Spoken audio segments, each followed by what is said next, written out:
The wind howled across the barren mountains of Afghanistan's walking corridor, carrying with it a blizzard so fierce that visibility dropped to mere inches. A shepherd, tending his small flock in what should have been familiar terrain, found himself completely disoriented as the storm descended without warning. Within minutes, the world turned white, and the temperature plummeted to deadly levels.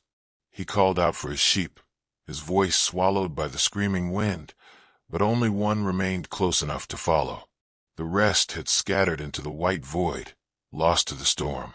With no choice but to seek shelter immediately, he stumbled forward, one hand gripping his staff, the other clutching the wool of his last remaining sheep. He would later name this animal Bubruk, the only companion who would share his ordeal. By the first day, reality set in with brutal clarity. He was stranded in one of the coldest regions on Earth, with nothing but the clothes on his back, a wooden staff, a small knife tucked in his belt, and one terrified sheep. The storm raged on, and he knew that without shelter within hours, he would freeze to death. Stumbling through knee-deep snow, he searched desperately for any natural protection from the elements. His hands, already numb despite the layers of worn fabric wrapped around them, felt along a rocky outcrop until he found it. A small depression in the mountainside, barely large enough to crawl into, but it would have to do. Using his staff and bare hands, he began frantically scooping snow away from the entrance, creating just enough space to squeeze himself and Bubruk inside. The sheep's body heat, as small as it was, would be crucial for survival. That first night was the longest of his life. Huddled in the cramped space with Bubruk pressed against him, he shivered violently as the temperature dropped even further. Ice formed on his beard and eyebrows. His feet had gone completely numb, and fear gripped him as he wondered if he would lose them to frostbite. But somehow, impossibly, he survived until dawn. By the second day, the storm had weakened slightly, enough for him to assess his situation in the gray morning light. The shallow cave had kept him alive, but it was far from adequate. Wind still whipped through the entrance, and the cold stone floor beneath him sapped what little warmth his body could generate. He needed to improve the shelter immediately, or he wouldn't last another week. With frozen fingers, he began the painstaking work of expanding his refuge, using his knife to chip away at the frozen earth and his staff to pry loose rocks. He slowly carved deeper into the hillside. It was exhausting work at this altitude, where every breath burned in his lungs and every movement required triple the effort. But he had no choice. Stop working and he would die. Bubruk watched him with dark, uncertain eyes, occasionally bleating softly, as if asking when they could go home. The shepherd found himself talking to the animal, if only to hear a voice in this desolate place. "We'll make it, old friend," he murmured between gasping breaths. "We just need to dig a little deeper." By the third day, he had managed to create a dugout roughly 6 feet deep and 4 feet wide, just enough space to lie down fully and move around slightly. But the real breakthrough came when he remembered something his grandfather had taught him as a boy. Snow, properly packed, was an excellent insulator. He began gathering armfuls of snow and packing it tightly into the gaps between rocks around his shelter's entrance, creating a barrier against the wind. The improvement was immediate. For the first time since the storm hit, he could actually feel his fingers and toes again. The dugout was still bitterly cold, but the cutting wind no longer penetrated directly. It was a small victory, but in his desperate circumstances, it felt monumental. However, by the fourth day, a new crisis emerged: hunger. He had not eaten in 4 days, and his body was beginning to weaken dangerously. Bubruk, too, was suffering, having had nothing to graze on but a few frozen tufts of grass the shepherd had managed to dig out from beneath the snow. He knew he would have to make an impossible choice soon, but he pushed the thought away. Not yet. There had to be another way. Venturing out from his shelter, moving carefully to conserve energy, he searched the surrounding area for anything edible. The landscape was mercilessly barren, just snow, rock, and ice as far as he could see. But then, near a cluster of boulders partially sheltered from the wind, he spotted something that made his heart leap. Dried vegetation, the remnants of summer grasses, poking through the snow. It wasn't much, barely enough to fill his palm, but he gathered every scrap he could find. These dried plants wouldn't provide significant nutrition for him, but he could at least make a tea by boiling them in melted snow, if he could make fire. And for Bubruk, they were life itself. By the 5th day, the challenge of fire consumed his thoughts. In this frozen wasteland, fire meant the difference between slow death and survival. But he had no matches, no flint and steel. All he had was his knife, some rocks, and desperate determination. He spent hours attempting to create sparks by striking his knife against different types of stone, his hands cramping from the cold and repetitive motion. Nothing worked. As the sun began to set on the 5th day, despair crept in. He had shelter barely. He had a tiny amount of food barely. But without fire, how long could he really last? He thought of his wife, his children waiting for him in the valley below. Did they think he was already dead? Were they mourning him even now? But on the morning of the 6th day, fortune finally smiled. While expanding his dugout further, his knife struck a different type of rock, one that produced a small but unmistakable spark. His hand shook as he carefully extracted the stone and examined it. This could work. This had to work. He spent the entire day preparing. First, he shredded some of the dried grass into the finest tinder he could manage. Then he found a flat stone to use as a base and positioned his precious spark-making rock. With Bubruk watching curiously from the back of the dugout, he began striking his knife against the stone, directing the sparks toward the tinder. 10 attempts. 20. 50. His hands were bleeding now, cut by the sharp edges of the rocks, but he didn't stop.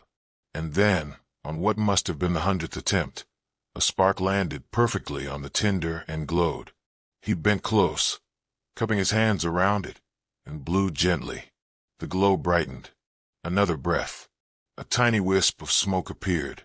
Another breath, and suddenly, impossibly, a small flame flickered to life. He could have wept. Instead, he carefully fed the flame with more dried grass, then small twigs he had painstakingly collected from a sparse vegetation around his shelter. Within minutes, he had a real fire burning in a small pit he had dug in the floor of his dugout. The heat was indescribable, like being embraced by life itself. By the 7th day, everything changed. With fire, he could melt snow for clean water. With fire, he could warm his frozen body. With fire, he could boil the dried grasses into a weak, but warm tea that at least gave the illusion of nourishment. He even managed to warm some rocks in the fire and place them around the dugout, creating pockets of warmth that lasted for hours. But fire also revealed a new problem: smoke. His dugout, while protecting him from wind and cold, had poor ventilation. The smoke from his fire filled the small space, making his eyes water and his throat burn. He would have to solve this, or the very fire keeping him alive would suffocate him. Using his staff and the knowledge passed down from generations of mountain dwellers, he carefully created a small vent hole near the top of his dugout, angling it to draw smoke out while keeping wind from blowing directly in.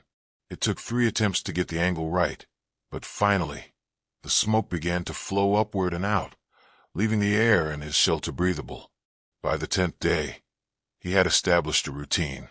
Each morning, he would wake before dawn, if he had slept at all, and check on his fire, adding fuel carefully to keep it alive. Then he would venture out to search for more dried vegetation, moving in ever-widening circles around his shelter, but always keeping it in sight. He couldn't risk getting lost in this white wilderness.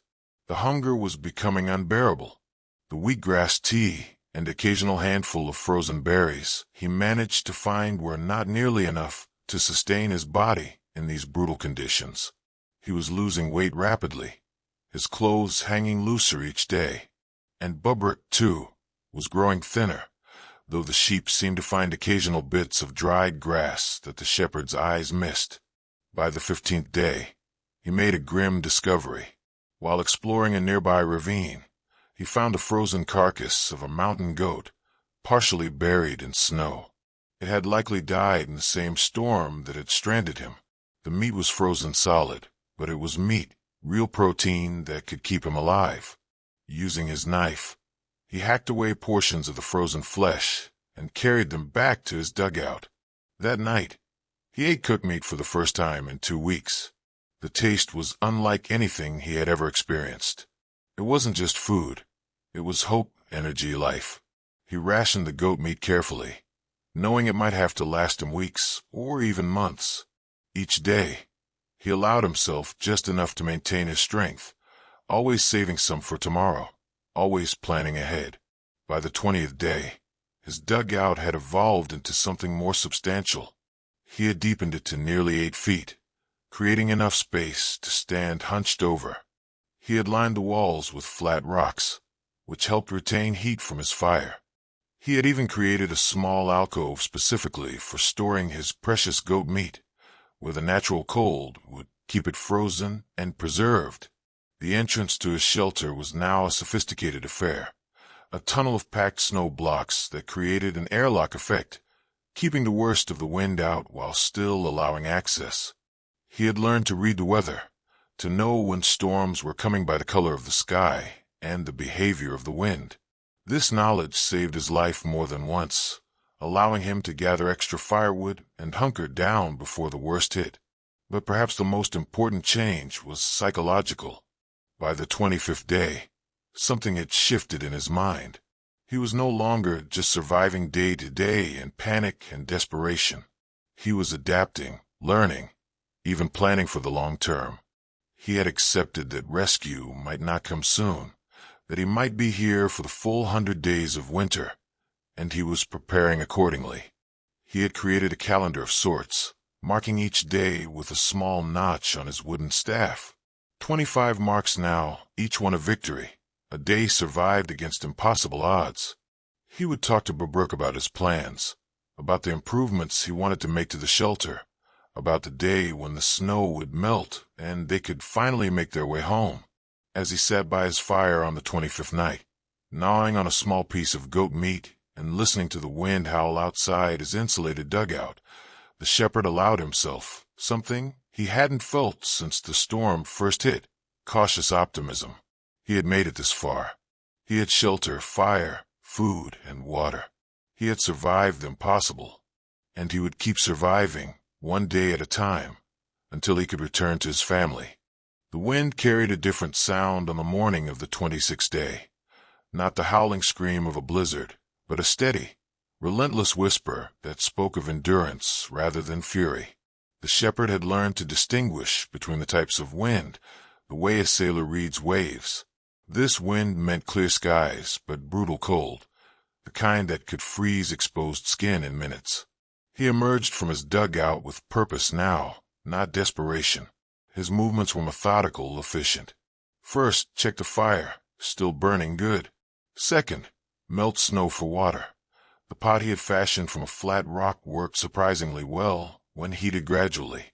Third, ration out the morning meal, a small piece of goat meat, carefully measured.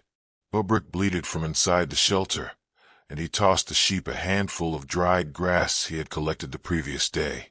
But by the 30th day, the goat meat was running dangerously low. He stared at the remaining frozen chunks, doing mental calculations that all led to the same uncomfortable conclusion. At his current consumption rate, he had perhaps 2 weeks of meat left, maybe 3 if he cut his portions even smaller. After that, he would face a choice he had been avoiding since the beginning. Babrook stood in the corner of the dugout, chewing contentedly on some dried vegetation, completely unaware of the shepherd's internal struggle. The sheep had saved his life that first terrible night with its body heat. It had been his only companion through the loneliest hours of his ordeal. But the shepherd also knew that in these mountains, sentiment was a luxury that could cost him his life. Not yet, he told himself. There's still time to find another solution. By the 32nd day, he had expanded his search radius significantly. Moving carefully across the frozen landscape, he discovered something remarkable: a frozen stream bed, and along its banks, the preserved remains of summer vegetation. Digging through the snow and ice, he uncovered dried roots, frozen berries still clinging to thorny bushes, and even some edible bark from the few stunted trees that managed to survive at this altitude. It wasn't much, and it certainly wasn't the calories he needed, but it was something. He gathered everything he could carry, his mind already working on how to process these findings. The roots could be roasted in the fire until they softened. The berries could be boiled into a kind of soup.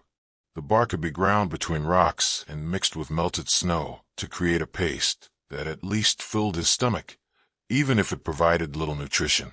That evening, as he prepared his meager meal, he found himself laughing, actually laughing, at the absurdity of his situation. Here he was, a shepherd who had once complained about the simplicity of his meals at home, now treating a paste made from tree bark like it was a delicacy. His wife would never believe this story when he told her, if he got to tell her. By the 35th day, he had made a critical improvement to his dugout. The smoke ventilation system, while functional, had been inefficient. Too much heat escaped with the smoke.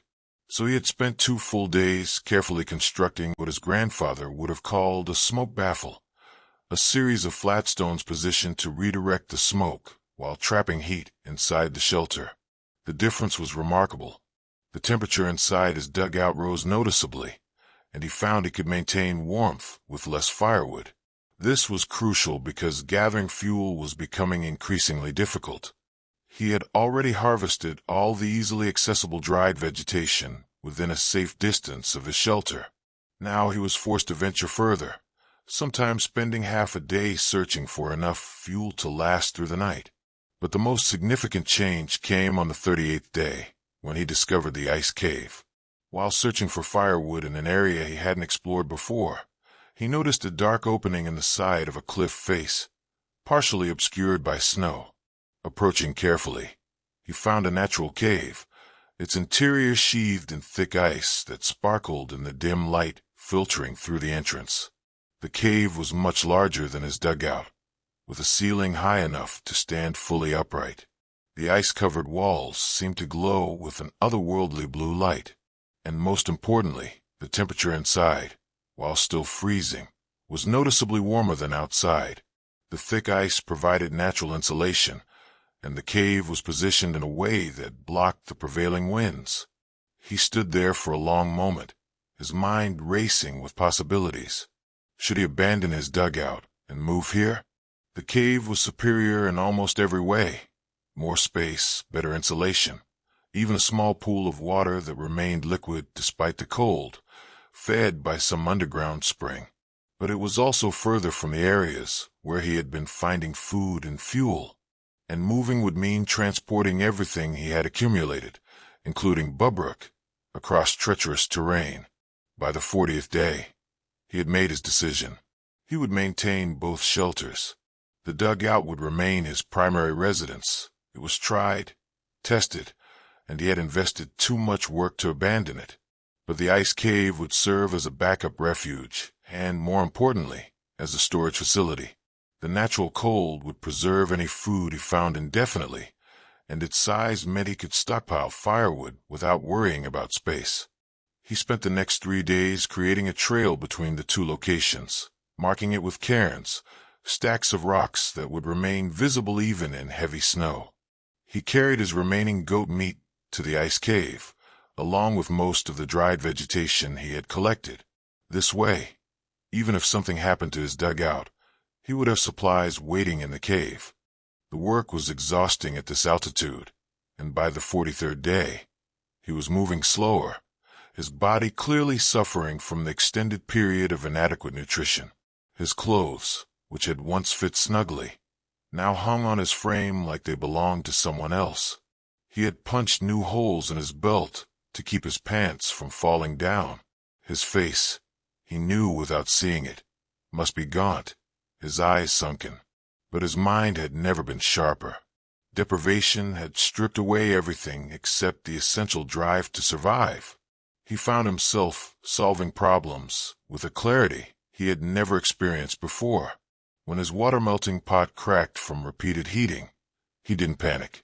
Instead, he calmly searched until he found a better stone, one that could withstand the thermal stress.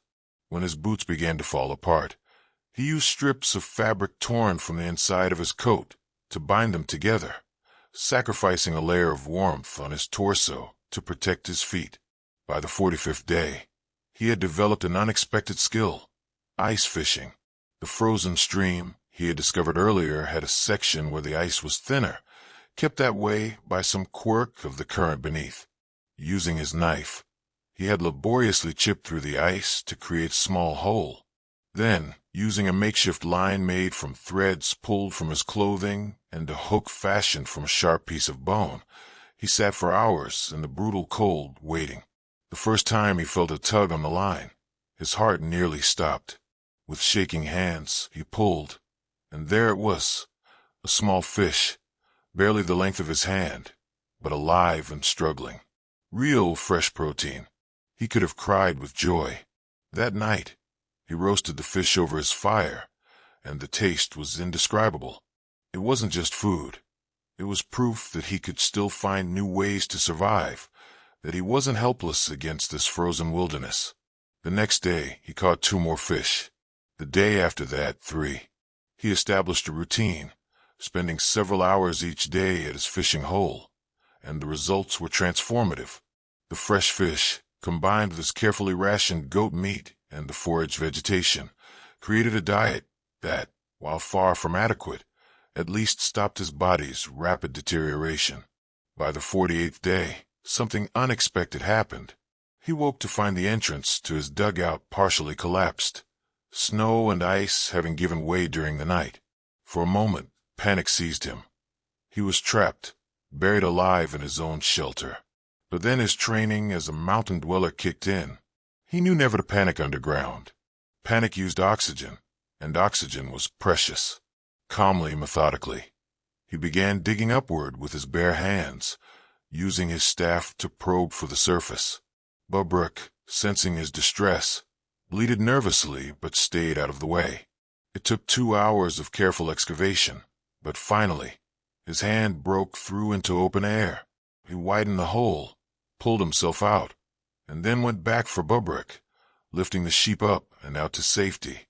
Standing in the snow, looking at his partially collapsed dugout, he felt something surprising. Not despair, but determination. This was just another problem to solve, another challenge to overcome. He spent the rest of that day and all of the next reinforcing his shelter, adding support beams made from the few pieces of wood he had scavenged, and restructuring the entrance to better handle the weight of accumulated snow. By the 50th day, his dugout was stronger than it had ever been. The collapse, while frightening, had forced him to make improvements he should have made weeks ago. The new entrance design was more stable, and the interior supports meant he could expand the living space without fear of another collapse. That evening, sitting by his fire with Bubruk curled beside him, the shepherd marked the 50th notch on his staff. 50 days. Half the winter survived. He had shelter. 2 shelters, actually. He had fire, and he had learned to keep it burning through the worst storms. He had found multiple food sources, and while he was far thinner than he had been, he was alive and still functional. He had also changed in ways that went beyond the physical. The man who had panicked on day 1, desperately scooping snow with frozen hands, had been replaced by someone harder, more resourceful, more resilient. He had learned that the human body could endure far more than he had ever imagined, and that the mind, properly focused, could solve almost any problem. As the fire crackled and the wind whispered outside his reinforced walls, the shepherd allowed himself a rare moment of reflection. His family felt both impossibly distant and closer than ever. Every decision he made, every improvement to his shelter, every fish he caught, it was all for them. To survive meant to return to them, and he would survive. He had proven that now, beyond any doubt. 50 days down, 50 to go, and he was just getting started. The morning of the 51st day dawned with an eerie stillness that the shepherd had learned to distrust. No wind meant a storm was gathering somewhere beyond the mountains, building its strength before unleashing fury on his small corner of the world. He moved with practiced efficiency, gathering extra firewood, checking his food stores in the ice cave, and reinforcing the entrance to his dugout with fresh snow blocks. Bobrik seemed to sense it too, staying close to the shelter and bleating nervously whenever the shepherd ventured too far. The bond between man and animal had deepened over these weeks of shared survival. The sheep was no longer just livestock or even just a companion. Bobrik had become a partner in this fight against the elements, a living reminder that the shepherd was not completely alone in this frozen wasteland. By the 53rd day, the storm hit with a violence that made previous blizzards seem gentle. Wind screamed across the mountains with such force that the shepherd could feel his dugout shuddering around him. Snow didn't fall so much as fly horizontally, creating whiteout conditions that reduced visibility to zero. He huddled by his fire, feeding it constantly, knowing that if it went out in these conditions, he might not be able to restart it. The storm raged for 3 full days.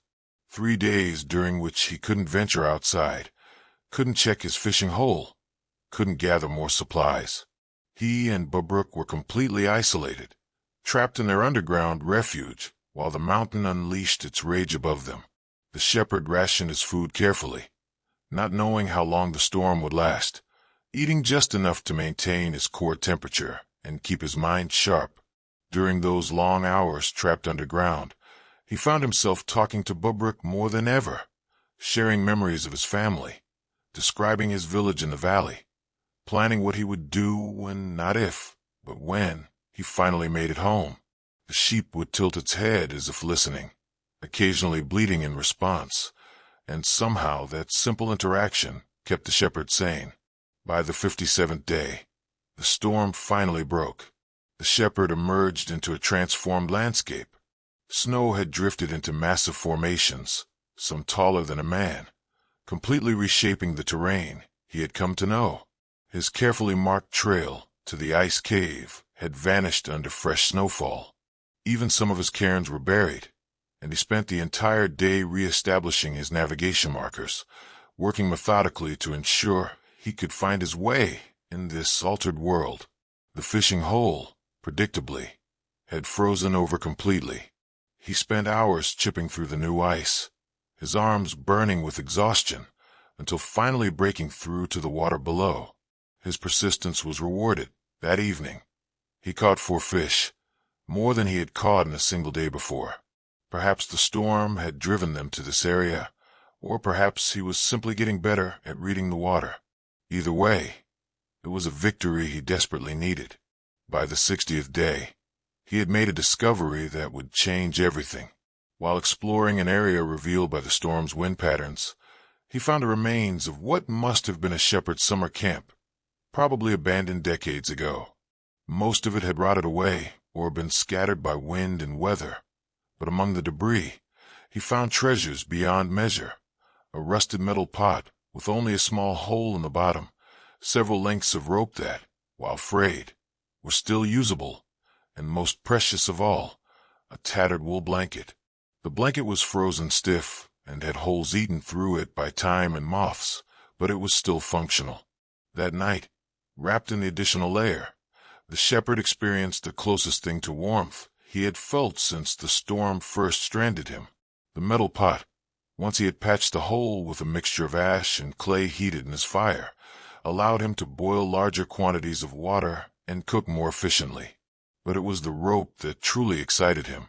With rope, he could set snares.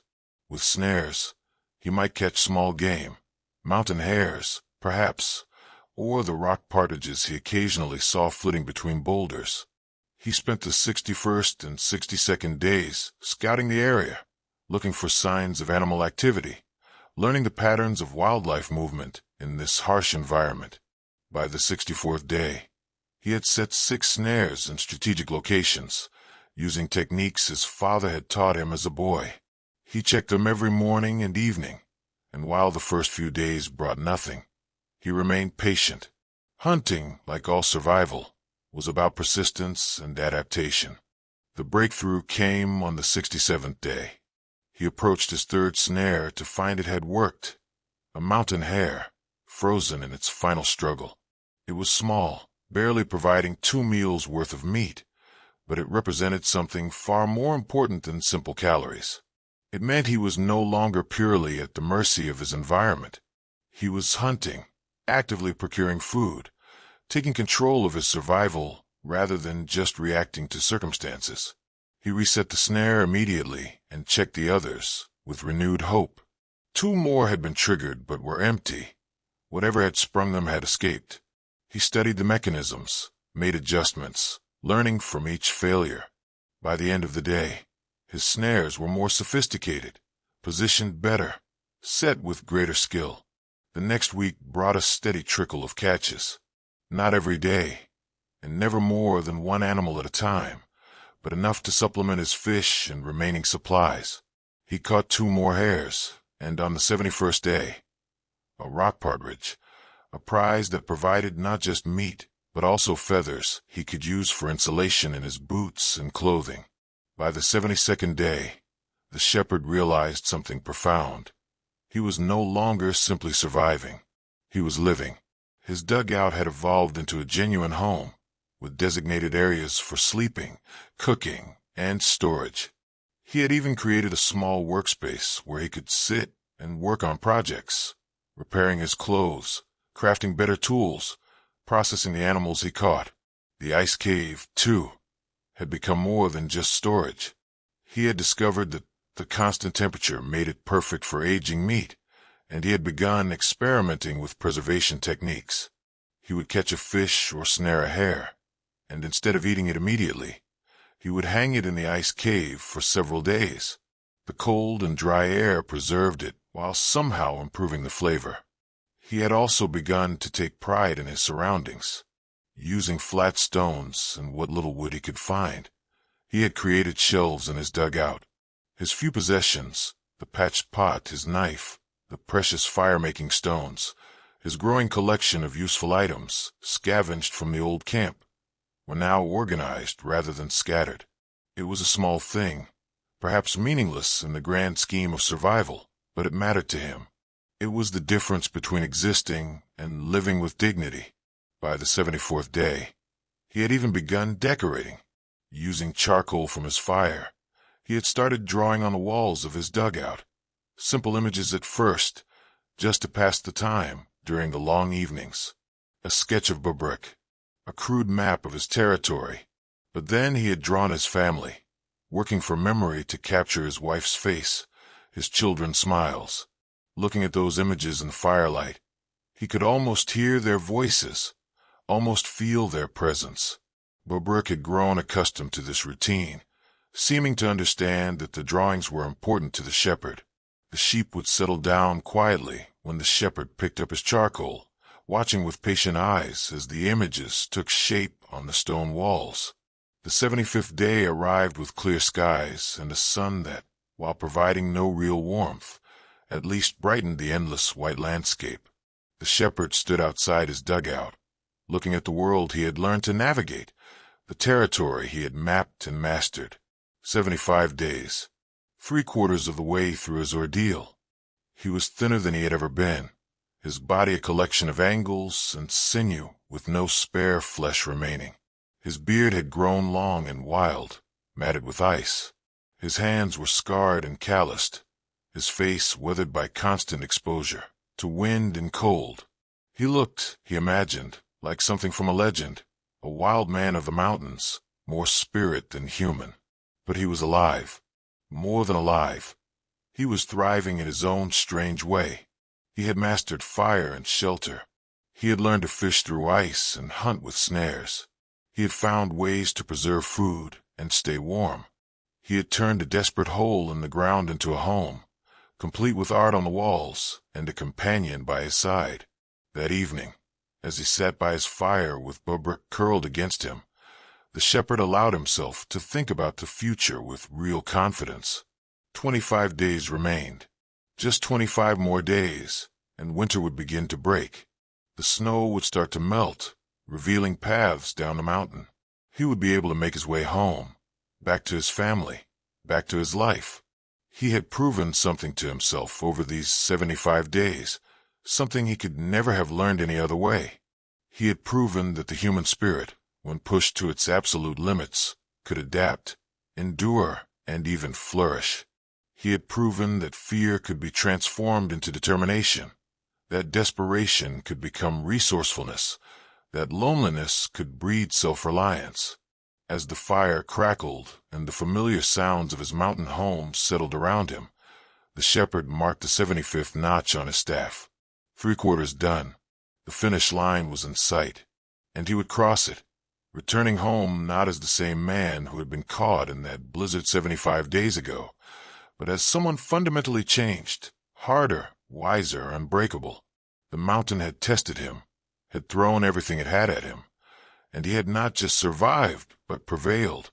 Whatever the final 25 days brought, he was ready. He had come too far, endured too much, to fail now. The 76th day began with an omen the shepherd hadn't seen in months, a bird. Not just any bird, but a mountain raven, circling overhead and calling out with its harsh voice. Birds meant warmer weather was approaching, meant that life was returning to these frozen peaks. The shepherd watched it for a long time, tracking its flight against the pale blue sky, and felt something stir in his chest that he had almost forgotten. Hope. But nature, as if sensing his optimism, decided to deliver one final test. By the 78th day, the temperature had dropped even lower than before, and the shepherd could feel it in his bones. This was the deep cold, the killing cold that came just before winter began to release its grip. His fire, usually reliable, seemed to provide less warmth. The walls of his dugout, despite all his improvements, felt thinner. He spent those days barely moving, conserving every ounce of energy.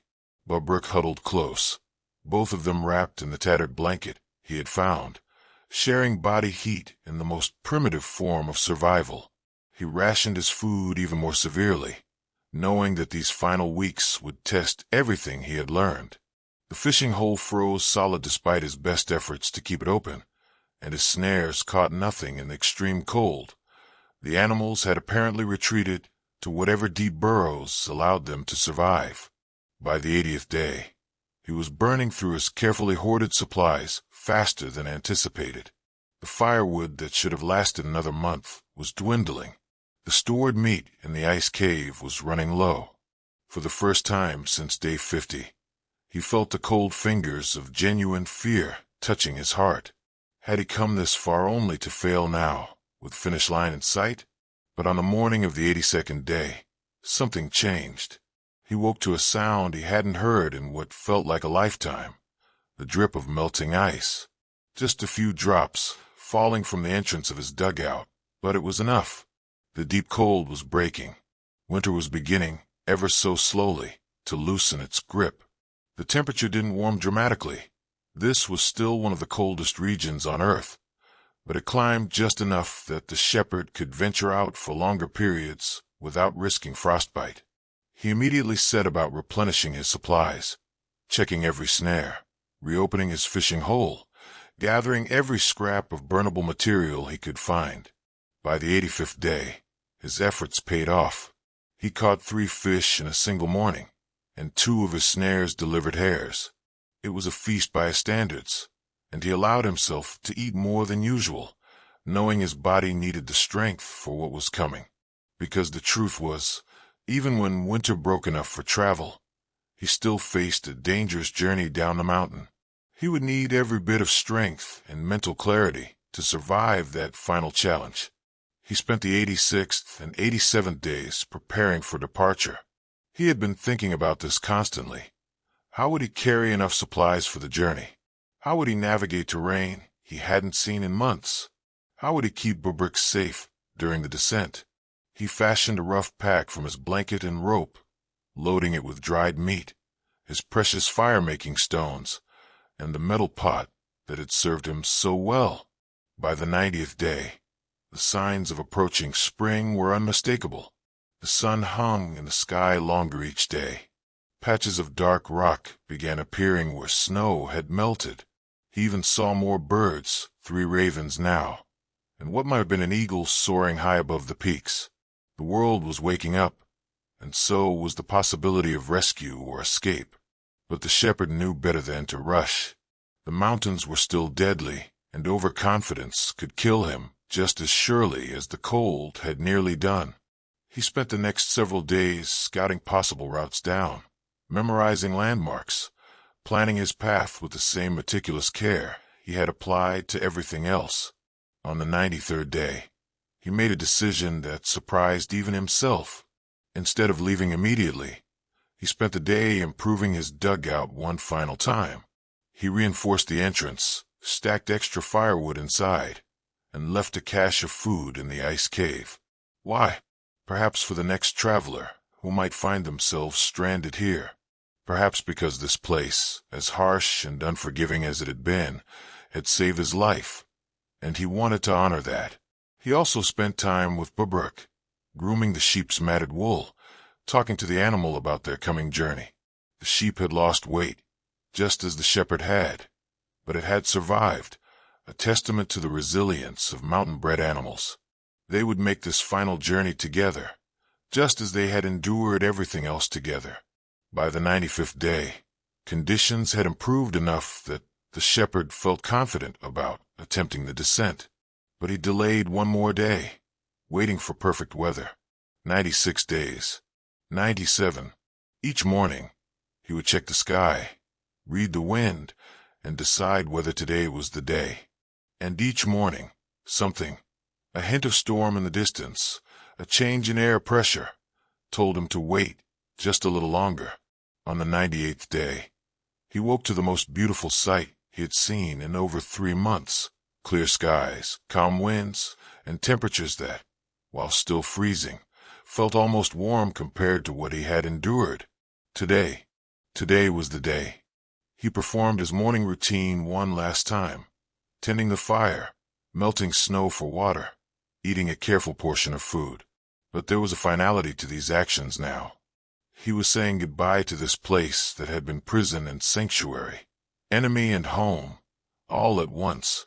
With his pack secured and Bubruk on a makeshift lead fashioned from rope, the shepherd took one last look at his dugout, the charcoal drawings on the walls, his family's faces, the map of his territory, the simple marks that had helped him count the days, would remain here, a record of his survival.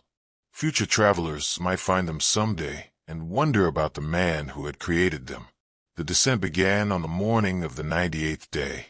The shepherd moved slowly, testing each step, keeping Bubruk close. The landscape that had been completely buried in snow now revealed familiar features, rock formations he recognized from his journey up the mountain all those months ago. Each landmark was a signpost pointing toward home. By midday on the 99th day, he had descended far enough that the air felt noticeably thicker, easier to breathe. Vegetation began appearing. First just scrubby bushes, but then actual grass, brown and dormant but unmistakably grass. Bubruk, sensing freedom, pulled eagerly at the rope, bleeding with an excitement the shepherd hadn't heard since before the storm. That night, he made camp in the lee of a large boulder, but it felt wrong somehow. Too exposed, too vulnerable after months of his carefully constructed dugout. He barely slept, starting at every sound, his body unable to accept that the worst was over. The 100th day dawned bright and clear. The shepherd continued his descent, and by mid-morning, he saw it, smoke rising from chimneys in the valley below. His village, his home. After 100 days in the frozen wilderness, after 100 days of fighting for every breath and every heartbeat, he could see the place where his family waited. His legs, weakened by months of inadequate nutrition and constant stress, somehow found the strength to move faster. Bubruk trotted beside him, the sheep seeming to sense that their ordeal was truly ending. As they descended the final slopes, the shepherd saw figures moving in the village, People going about their daily lives, completely unaware that a ghost was about to walk back into their midst. The first person to spot him was a child tending goats on the outskirts of the village. The boy's eyes went wide, and he ran, shouting. Within minutes, people were streaming out of their homes, staring in disbelief. And then he saw them, his wife, his children, running toward him with tears streaming down their faces. They had thought him dead. Of course they had. No one survived 100 days alone in the walking corridors winter. It was impossible. But here he stood, gaunt and wild-looking, but alive. So impossibly, miraculously alive. As his wife embraced him, as his children clung to his legs, as neighbors surrounded them with questions and exclamations of wonder, the shepherd felt the weight of those 100 days finally lift from his shoulders. He had survived, not through luck or divine intervention alone, but through determination, resourcefulness, and an unbreakable will to return to this moment. He had left as an ordinary shepherd. He returned as something more, a survivor who had stared into the face of impossible odds and refused to blink. The story of his 100 days would be told and retold in the villages of the walking corridor, becoming legend. But for him, in this moment, surrounded by the people he loved, it was simply over. 100 days, 100 notches on a wooden staff, 100 victories against death, and one incredible journey home. The shepherd's story reminds us that the human spirit is capable of extraordinary things when faced with impossible circumstances. From a desperate hole in the frozen ground to a thriving survival system, from panic and fear to mastery and confidence, his journey shows us what we're truly made of when everything is stripped away. If you found this story of resilience and survival inspiring, subscribe to the Old World Survival channel for more incredible true stories of human endurance, ancient survival techniques, and the unbreakable will to survive against all odds. Hit that subscribe button and join our community of survival enthusiasts who believe that the old ways still have much to teach us. Because sometimes the greatest adventures are the ones where simply making it through is the ultimate victory.